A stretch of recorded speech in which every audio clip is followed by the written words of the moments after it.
Part 2. The depth and breadth of Trump's anti-DEI campaign. Trump's election on an anti-DEI platform, the anti-DEI reforms he has introduced, and the disarray of Democrats in the face of these developments would all seem to prove that the powerful spell cast by the civil rights revolution on American politics has been broken. But are Trump's reforms really shaking up the foundations of civil rights politics for the long haul? There is a lot at stake in that question, especially if it is true, per Aristotle, that significant changes in the political order are likely to alter democratic life and the meaning of democratic citizenship in a broad way. That is an easy call. By any measure, Trump's reforms are already transforming the landscape of anti-discrimination politics at a fundamental level. American civil rights politics are unlikely to ever be the same after January 2025. But how are we to measure Trump's actions so far, which, after all, only amount to a couple of weeks' worth of policy announcements, and to gauge whether they will have a lasting effect on American politics and life? The two species of civil rights politics discussed earlier bear further examination: civil rights group redistribution initiatives and the left's anti-discrimination cultural efforts. Each of these represents something large. Hitting both of them simultaneously and effectively would necessarily have broad consequences. The main question would then be about the effectiveness of the measures being undertaken.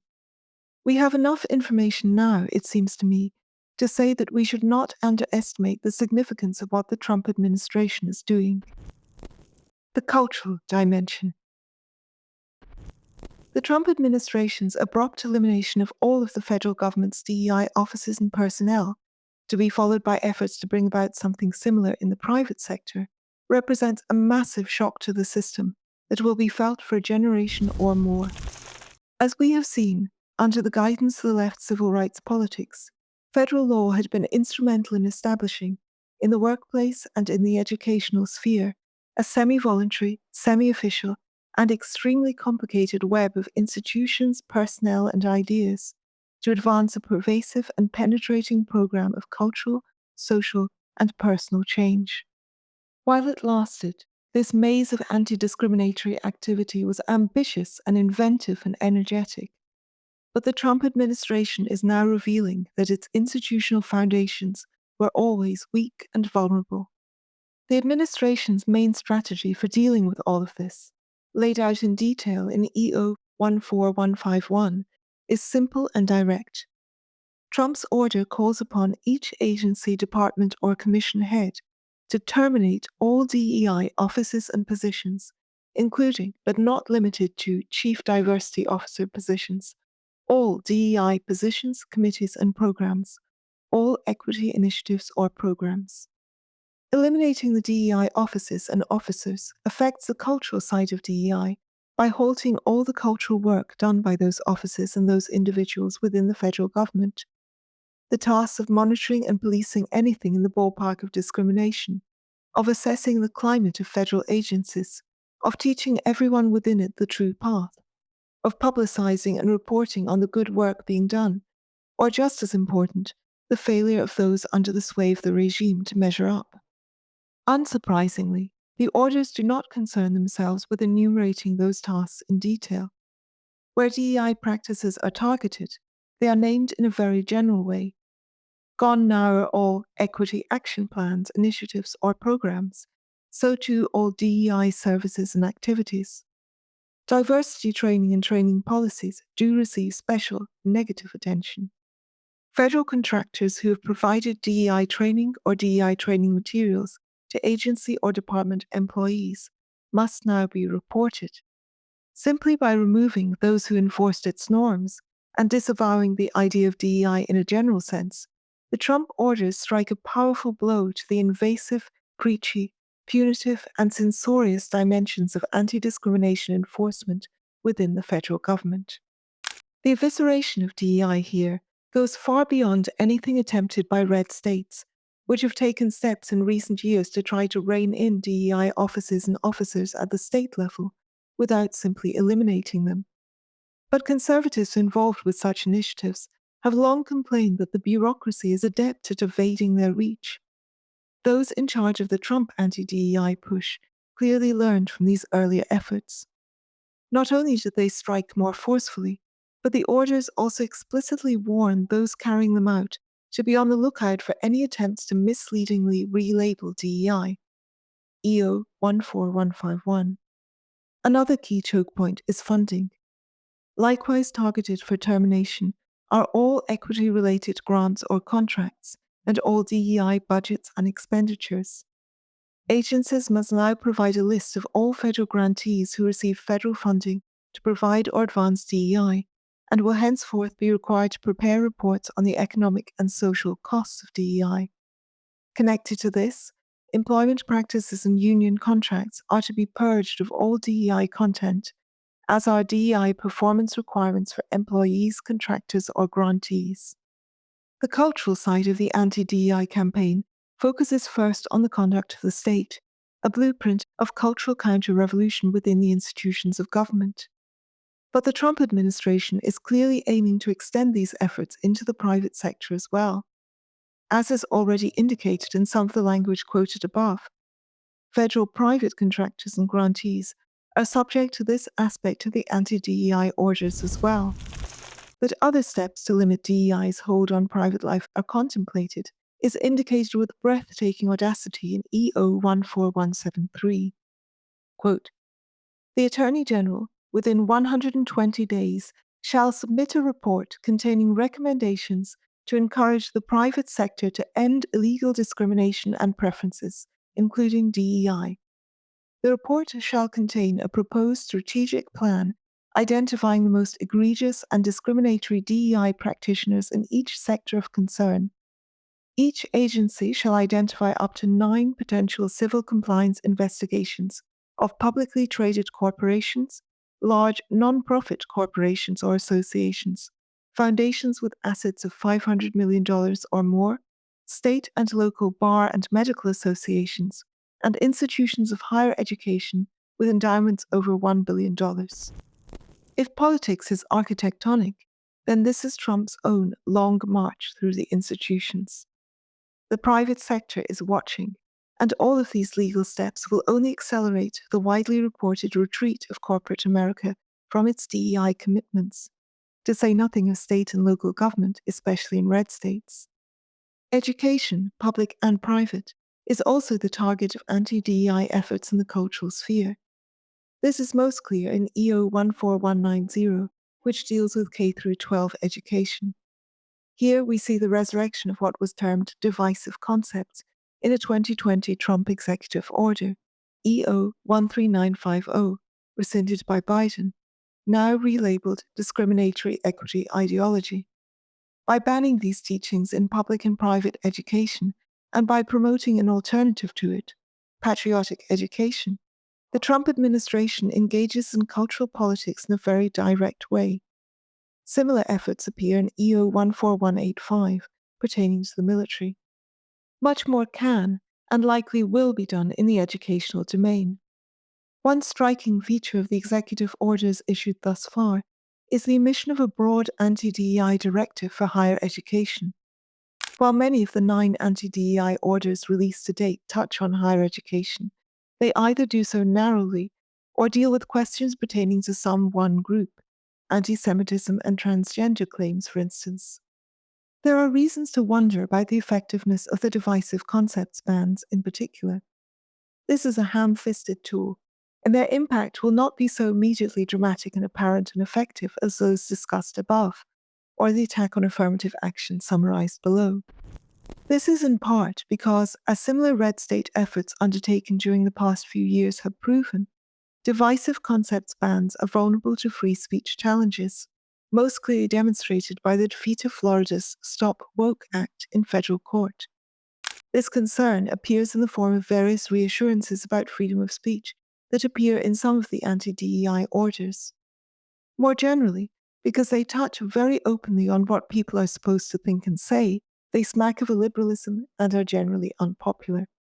These caveats aside, the current shock and awe approach of the Trump government to the offices, officers, activities, and programs associated with the left's anti-discrimination politics, is undoubtedly having a broad effect. The acid test, however, is whether or not it will weaken the hold of the left's interpretations of anti-discrimination law and the manner in which the law is enforced. These are crucial because, as we have seen, the hated cultural radicalism originated in them. There is evidence in the Trump orders that some effort along these lines is being made. First, the left's interpretations of the law are being discredited and made suspect.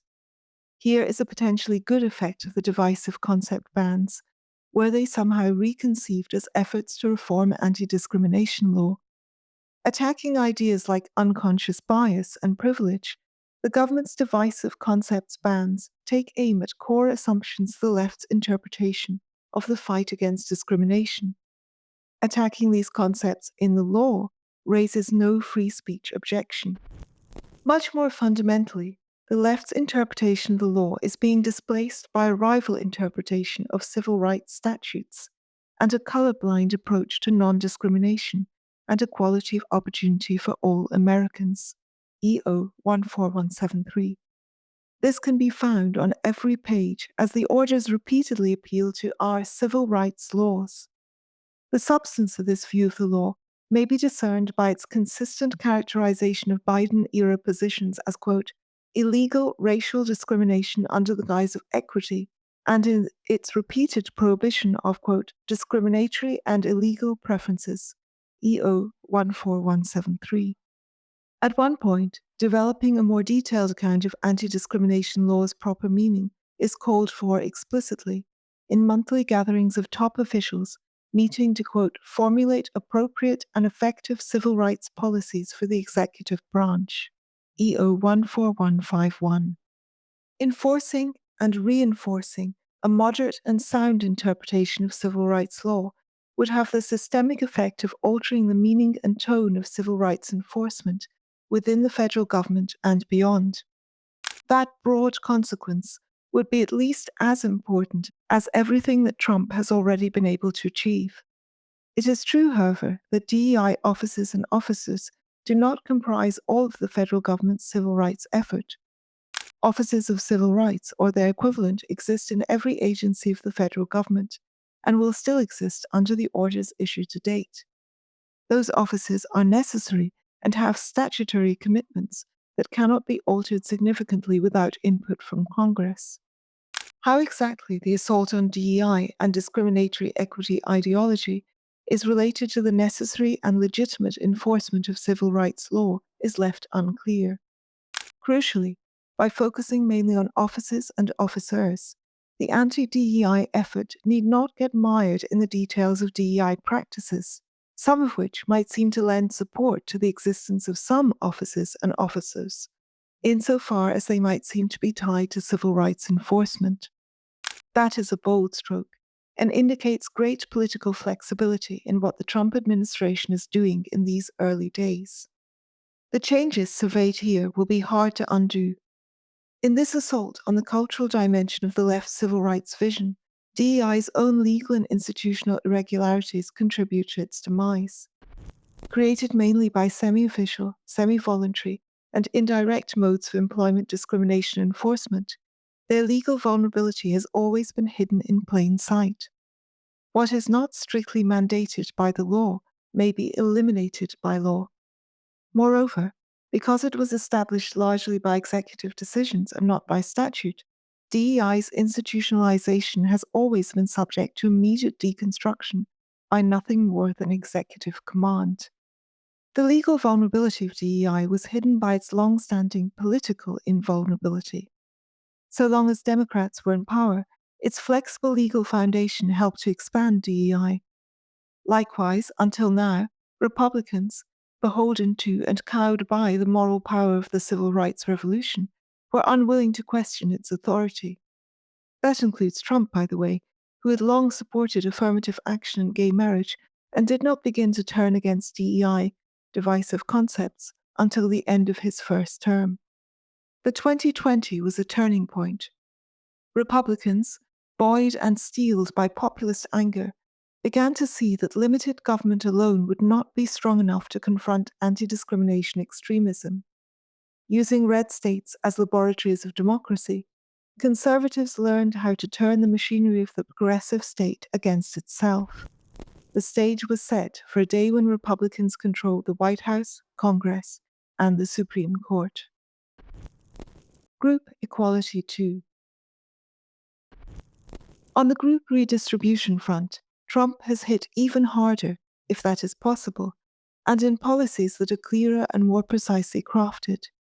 The administration's orders assault every one of the group equality policy bundles mentioned earlier, with the sole exception of minority group voting policy. For the first time, the demise of affirmative action and disparate impact, and the left's interpretation of equity, seems truly to be within reach.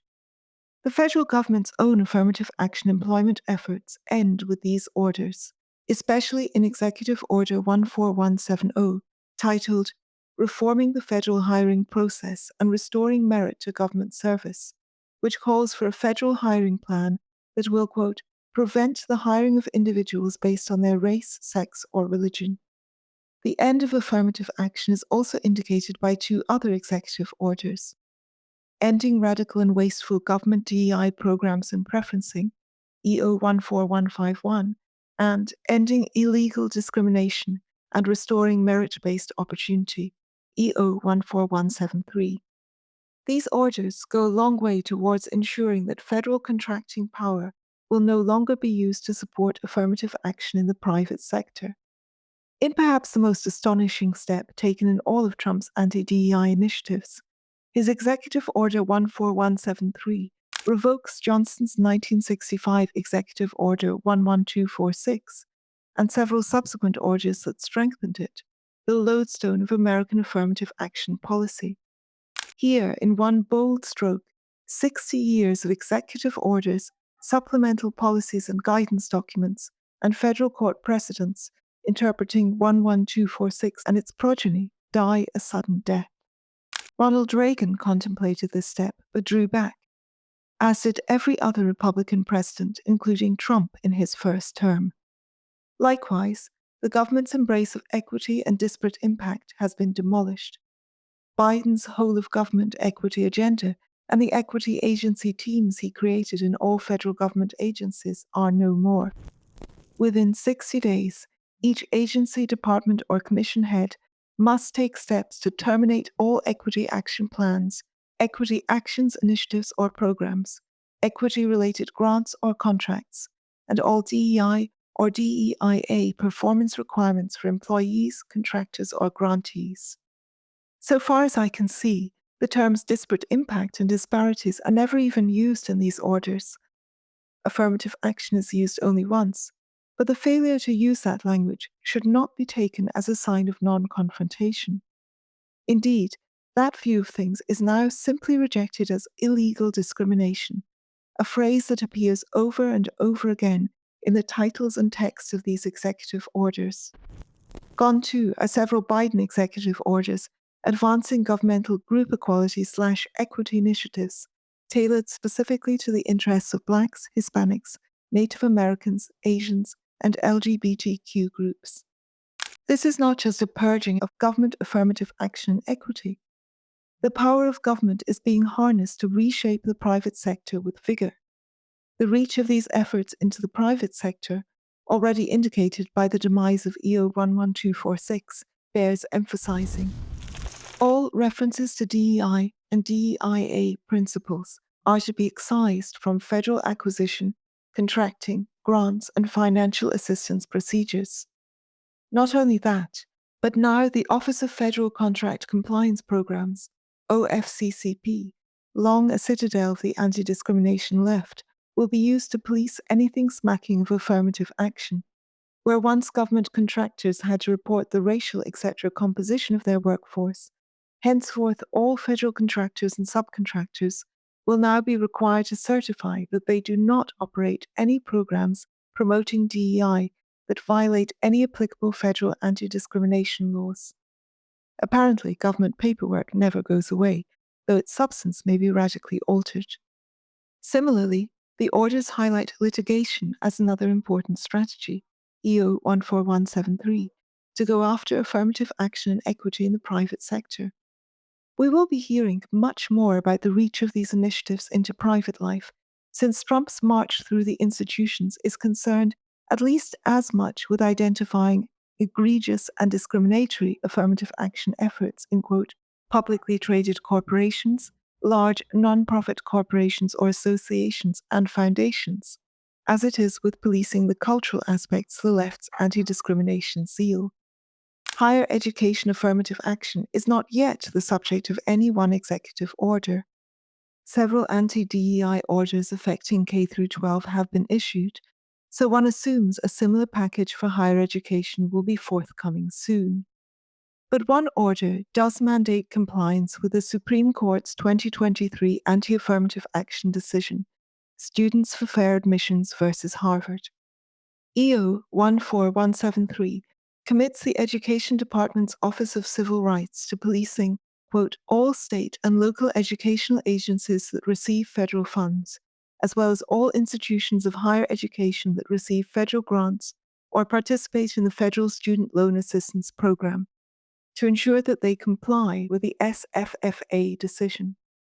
As noted above, the same order targets non-compliant institutions of higher education with endowments over $1 billion for special civil compliance investigations. Republicans under Trump have learned how to harness the power of government to effect broad political change.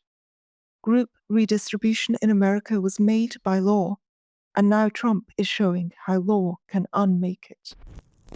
The two arms of civil rights radicalism. There are other measures not included in my summary, but they will not be as important as the two broad strategies of the Trump government's anti-DEI campaign emphasized here.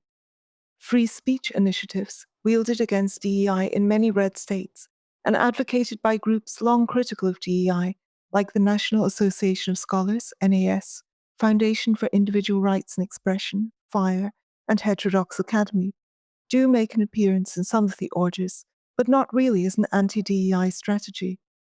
Executive Order 14149, titled Restoring Freedom of Speech and Ending Federal Censorship, might implicitly be used to fight DEI, but there is no direct mention of that possibility. The order focuses on government tech censorship collusion. Similarly, 3 of Trump's 9 anti-DEI orders deal with policies involving transgender persons. These are obviously in the ballpark of DEI, but they are all fairly narrow in their focus. Their limited range is indicated immediately by the fact that in none of them, and in no Trump order that I have seen, is any attention paid to related questions pertaining to gays and lesbians, gay marriage, for instance. There is almost no mention of issues pertaining to civil rights and women. The affirmative action orders do mention illegal discrimination and preferences based on both race and sex, but otherwise the equality of men and women established by the anti-discrimination revolution receives not a word. In short, there is no reason to think that the outcome of the debate over the treatment of this one group will be as systemic in its effect as will be the very general alterations to civil rights politics that I have discussed. Something of real importance is revealed in the broad outlines of the Trump administration's two-pronged attack on DEI. Does it go too far to say that these two dimensions of the left's radical interpretation of anti-discrimination politics reveal something about the essential truth of the fight against discrimination as such?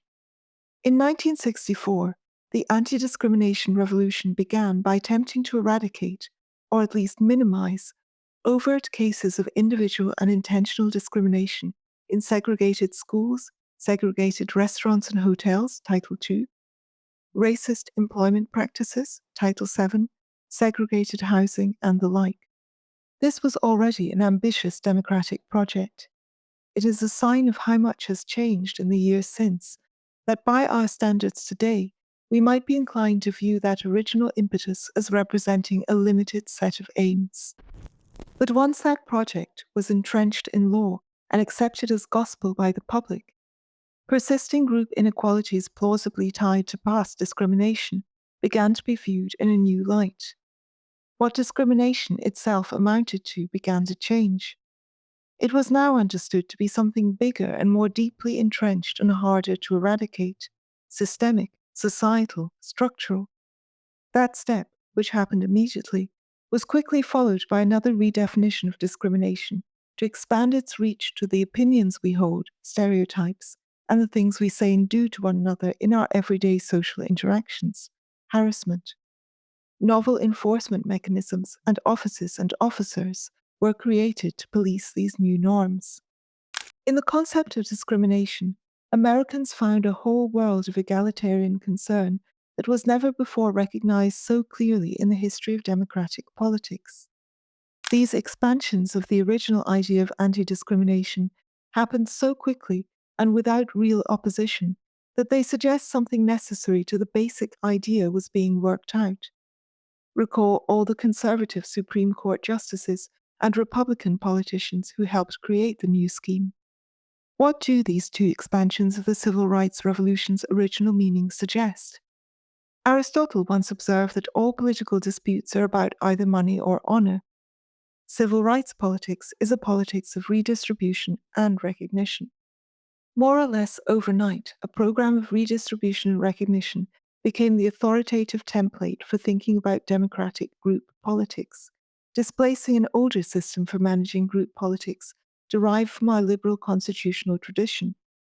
Individualism, toleration, separation of public and private, the logic of religious pluralism, of interest group pluralism, and so on. In America, that older scheme had worked fairly well for a couple of centuries, except as it related to race. In the grip of a kind of moral upheaval that arose out of concern for the special case of American blacks, democratic peoples across the globe suddenly embraced the new order at roughly the same time. Shifting over to that new view of things was a momentous step in the broad trajectory of modern democratic life that nobody really intended or planned out in advance. A development, it must be said, that we do not really understand to this day. How are these two faces of civil rights politics related to one another? Which is primary, the redistribution of goods in the name of group equality, affirmative action, or efforts in the cultural, intellectual, and moral spheres and their psychological consequences, where DEI officers, diversity training, censorship, corrective firing, and so on do their work? Is one the end, the other the means? Do the latter point to the heart of things, the anti-discrimination left's ideas about justice, plus the many exertions needed to make them stick? Or do those cultural efforts, as a kind of deference politics, merely serve to justify taking from some and giving to others? Was the point of all the monitoring and training and preventative and corrective measures ultimately intended to make majority groups blind and willing to hand over the goods? Social scientists ought to be tripping over one another to answer those questions, but I won't hold my breath.